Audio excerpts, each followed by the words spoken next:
სადისტრიბუციო მანქანებს ავტობუსის ზოლზე ეგრეთ წოდებულ ბასლაინებით გადაადგილების შესაძლებლობა ეძლევათ. პარლამენტში ინიცირებული ცვლილებების მიხედვით ღამის საათებში 1-დან 6 საათამდე მათ ავტობუსის ზოლში მოძრაობისა და ტვირთის გადმოტვირთვის უფლება ექნებათ.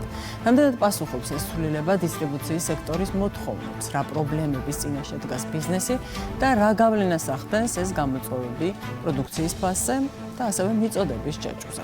ამ თემებზე ვისაუბრებ ჩვენ სტუმართან ერთად. ჩვენი სტუმარია დისტრიბუტორთა ბიზნეს ასოციაციის თავმჯდომარე ლაშა რიჟამაძე. დილამშვიდობისა ლაშა და მადლობა გადაცემაში სტუმრობისთვის. მადლობა მოწვევისთვის, მე ვისაუბრებ ორებას. ახალი ამბით დავიწყოთ. ეს ცვლილება სექტორის მხრიდან იყო თუ არა ინიცირებული და რას შეცვლის სექტორისთვის?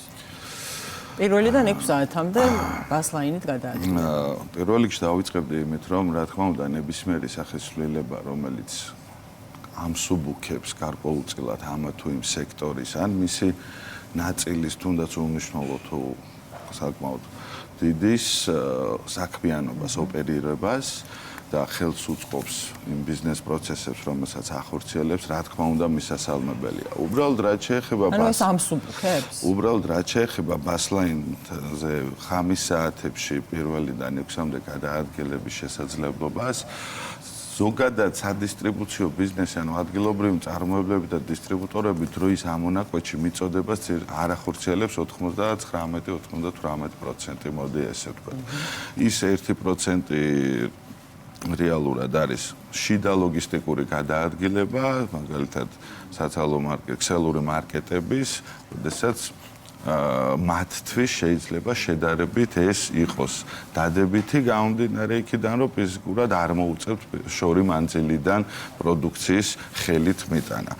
სხვა მხრივ ახლა ღამის საათებში დროის ამონაკვეთში დედაქალაქში გადაადგილების პრობლემა ზოგადად არ დგას და არც სხვა სექტორის, იქნება ეს კაფე, ბარი, რესტორანი თუ სასტუმრო, არც მათი მომარაგება არ ხდება როგორც ესეთი ამ დროს, გამომდინარე იქიდან, რომ თუნდაც არ არსებობს პროდუქციის მიმღები ფიზიკურად იმ ობიექტებზე, სადაც შეიძლება მწარმოებელმა და სადისტრიბუციო კომპანიამ მიიტანოს. მაგრამ რა თქმა უნდა, იმ 1 და 2%-ისთვის ეს იქნება დადებითი და კიდევ ერთხელ ვამბობ, ნებისმიერი სახის ცვლილება, რომელიც ამა თუ იმ სექტორისთვის დადებით როლს ითამაშებს, რა თქმა უნდა, კარგი და მისასალმებელია, მაგრამ არსებობს მთელი რიგი გამოწვევები სექტორისთვის, დისტრიბუციისთვის, რომელიც ალბათ მნიშვნელოვანია ამ ცვლილებასთან ერთად განიხილოს შესაბამისმა ორგანოებმა, იქნება ეს ადგილობრივი თვითმმართველობა პირველ რიგში თუ საკანონმდებლო ორგანო შემდგომ. აუცილებლად ამ გამოწვევებზე ვისაუბრებთ, მაგრამ ერთი კითხვა მაქვს. ეს თუ მხოლოდ 1%-ს ეხება ეს ცვლილება და ეფექტი შეიძლება მხოლოდ მთელი სექტორის 1%-ს კონდეს დადებითი. ვინ იყო ინიციატორი, ანუ ვისი იდეა იყო სექტორიდან წამოვიდა, საიდან გაჩნდა მაშინ ეს ჩანაწერი, თუ სექტორისთვის პრინციპში არაფერს არ ცვლის? ეს არ ყოფილა სადისტრიბუციო სექტორის მოთხოვნა. გასულ წლებში, როდესაც დედაქალაქის მერია იწყებდა ბასლაინის პოლიტიკის განვითარებას, მაშინ არსებობდა ეს იდეა და ინიციატივა, რომ შესაძლებელი ხომ არ იქნებოდა გადაადგილებულიყო სადისტრიბუციო კომპანიები, მაგრამ რა თქმა უნდა, ბიზნესმა დაინახა, რომ ფიზიკურად შეუძლებელი იქნებოდა ბასლაინში სადისტრიბუციო მანქანის გადაადგილების შესაძლებლობა და ამ მოთხოვნის დაყენება არ იქნებოდა რელევანტური, შესაბამისად ეს მოთხოვნა აღარც გაჩენილა. ეს ვერ იქნებოდა სადისტრიბუციო ბიზნესის მოთხოვნა ღამის საათებში, გამომდინარე იქიდან, რომ ფიზიკურად არ ოპერირებენ.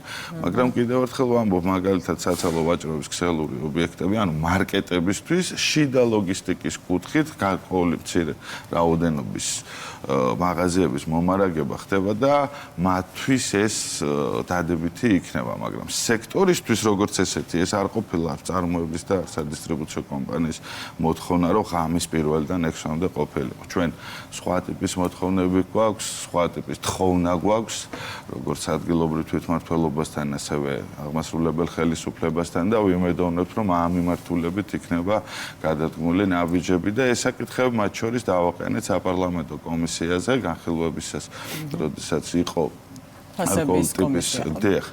გარკვეული ტიპის შეხვედრები, ის საკითხები და ის გადაადგილებასთან დაკავშირებული ლოგისტიკური ეს პრობლემები, რამაც თავის მხრივ დადებითი ზეგავლენა შეიძლება მოახდინოს ფასებთან მიმართებაში და იყო ესეთი და რა საკითხებია? იყო ესეთი ერთ-ერთი ყველაზე მნიშვნელოვანი რა.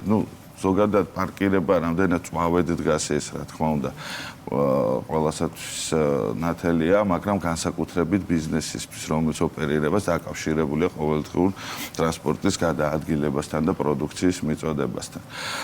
აქ ორი საკითხი იდგა. ერთი ის, რომ გაბარიტულ სატრანსპორტო საშუალებებს, რომლებსაც აეკრძალათ დილის საათებში გადაადგილების შესაძლებლობა, ნება მიეცეთ, რომ მხოლოდ დილის საათს საღამოს შეზღუდვაზე ბიზნესი გადაიწყო, მოერგო, ამის პრობლემა არ არსებობს.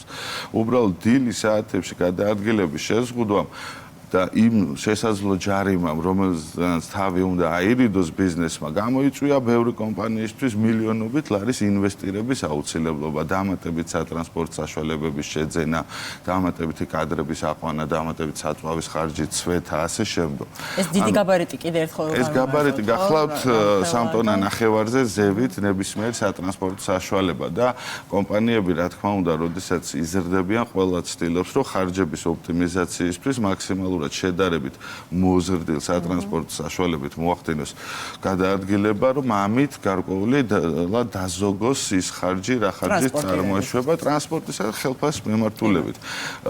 და იმ ძალას შესვლამ, რომელიც დილას შეუზღუდვა, გამოიწვია დამატებით ათეულობით სატრანსპორტო საშუალების შეძენის აუცილებლობა, კადრების აყვანის აუცილებლობა, საწვავის ხარჯი და ასე შემდგომ. გარდა ამისა, რა თქმა უნდა, არსებობს ის ჯარიმები, რომლებიც ამ კომპანიებს მოდის და ეს საბოლოოდ ფასში ისახება. ჯარიმას რას გულისხმობთ თქვენ? როგორც პარკირების, ასევე მათ შორის გაბარიტულ სატრანსპორტო საშუალება, როდესაც ზონიდან ვერ ასწრებს გამოსვლას, ის ჯარიმდება 3000 ლარით, ანუ მხოლოდ პირველი ჯარიმა 1000, ყველა სხვა დანარჩენი 3000 და თუ კომპანიას ყავს 70 და 80 სატრანსპორტო საშუალება, მოგეხსენებათ, რომ დროის პერიოდში ჩატევას თუ ვერ ასწრებს? ან კომპანიები მაინც მიდიოდნენ ამ დარღვევაზე? არა, არ მიდიოდნენ. ფიზიკურად, ნახეთ როგორ არის, ფიზიკურად ზონას ვერ ტოვებს იმის გამო, რომ მოხდა საცობში. ვერ აჩერებს, იმიტომ რომ ფიზიკურად არ არის ადგილი. ანუ ამ შემთხვევაში შეიძლება რამოდენიმე წუთით დააგვიანოს, მაგრამ იქ ფიზიკურად ჯარიმდება. ანუ ჩვენ ამაზე ვამბობთ და იმედს ვიტოვებთ ჩვენ ეკონომიკის სამინისტროსთან მქონდა ამასთან დაკავშირებით, რომ დედაქალაქის მერიასთან შუამდგომლობა იქნება და როგორც მაგალითად საწვავს და ბეტონმზიდ სატრანსპორტო საშუალებას აქვს უფლება დილის საათებში გადაადგილების, ასევე კონდეს სურსაც, ჩვენ ხო არ ვსაუბრობთ, რომ ნებისმიერ ტიპის ამ გაბარიტის მქონე. მხოლოდ სურსათთან მიმართებაში და კიდევ ერთხელ თავაზობთ, რომ აღურიცხავთ იმ სატრანსპორტო საშუალებებს კონკრეტული სახელმწიფო ნომრებით, კომპანიებით, თუ რა პროდუქციაზე არის საუბარი, თავარი არსებობდეს ნება და ეს გამონაკლისი და მათ შორის ერთ-ერთი ეხლა რაც აქტუალური შეიძლება უწოდოთ და მნიშვნელოვანი საკითხი გახლავთ დიდ ქალაქებში, სადაც უკვე პარკირების პრობლემა, ანუ არ დგას მხოლოდ დედაქალაქში, რა თქმა უნდა, შეიძლება ყველაზე წვავე დგას, მაგრამ დიდ ქალაქებში ეს უკვე პრობლემა დგას და ჩვენ მივმართეთ ადგილობრივ თვითმმართველობებს სპეციალურ საპარკინგო სივრცეების გამოყოფის თაობაზე, მათ შორის ბათუმის მერიას და საკრებულოს, ქუთაის და რუსთავს და იმედს ვიტოვებთ, რომ მათი მხრიდანაც იქნება ის ნაბიჯი გადადგმული, რომელიც თბილისის მერიამ გადადგა რამდენიმე წლის წინ გაიზიარა ჩვენი შუამდგომლობა და დაიწყო სპეციალური საპარკინგო სივრცეების გამოყოფა ჩვენი სატრანსპორტო საშუალებებისთვის, რომ პროდუქციის მიწოდება, ანუ არ შეფერხდეს ფიზიკურად და ის ჯარიმები და სანქციები და ნებისმიერი ფინანსური ტვირთი, რაც შეიძლება აქედან წარმოიშვებოდეს, ის საბოლოოდ ისახება პროდუქციის ღირებულებებში და ამიტომ არის მნიშვნელოვანი ესეთი გადაწყვეტილებები სურსათთან დამოკიდებულებაში და იმედს ვიტოვებთ. ეს ვთქვათ ეს მნიშვნელოვანი წინახაი მაგალითისთვის გეტყვით საპარლამენტო კომისიაზე მაგალითად ერთ-ერთ კომპანიის მხრიდან გაჟღერებული იქნება მის თვიური ხარჯი გარდა ინვესტირებისა, რომ რაც ერთჯერადად დაჭირდა, იყო სადღაც 70,000 თვიური ხარჯი. მხოლოდ იმის გამო, რომ 8-დან 11 საათამდე, ანუ თვეში 70,000 დამატებითი წნეხი და გარდა ამისა კიდევ ეს ჯარიმები იყო? არა, ეს ხარჯი მხოლოდ. ზოგადი ხარჯი, კი ბატონო. კი. მხოლოდ იმის გამო, რომ ეს რეგულაცია შევიდა ძალაში. არის კომპანია ხა, ნახეთ 10 კომპანიის ჭრილში მაგალითად 10 ანუ სადღაც საშუალო თითოზე 100,000, ანუ 10 კომპანია, როდესაც მილიონით ჯარიმა შეიძლება მიიღოს, ანუ არავის არ ახალისება და რა თქმა უნდა, არ არის მისაღები, არც ერთ სამართალდარღვევა არ უნდა წახალისდეს. უბრალოდ მაშინ, როდესაც არ არსებობს პარკირების ადგილი, აქ ალბათ მეტად უფრო ლმობიერი უნდა იყოს ნებისმიერი ორგანო და იმიტომ რომ ეს ყველაფერი ეხება სურსას. ჩვენ არ საუბრობთ სიჩქარის გადაჭარბებაზე, არ უნდა დაჯარიმდეს თუ სხვა ნებისმიერ დარღვევაზე. უბრალოდ ამ მიმართულებით მაქსიმალურად ვფიქრობთ, რომ ნებისმიერი ორგანოს ჩართულობა და გადადგმული ნაბუჯი მნიშვნელოვანია და ვიმედოვნებთ, რომ ამ გადაწყვეტილებას კიდევ თან მოსდევს უკვე ის გადაწყვეტილებები, რაც სექტორს ისთვის მნიშვნელოვანი და აქტუალურია და რაზეც ეხლა ვსაუბრობ. ძალიან დიდი მადლობა ბატონ ლაშა სამწუხაროდ დროის სიმცირის გამო და დაგემშვიდობოთ, თუმცა მთავარზე მაინც ვისაუბრეთ, თქვენი მთავარი პრობლემები რაც არის, ეს არის ისევ პარკინგი და დილის საათებში გადაადგილება გაბარიტული ტრანსპორტისთვის. მაყურებელს კიდევ ერთხელ შევახსენებ, ჩვენი სტუმარი იყო დისტრიბუტორთა ბიზნეს ასოციაციის თავმჯდომარე ლაშა რიჟამაძე.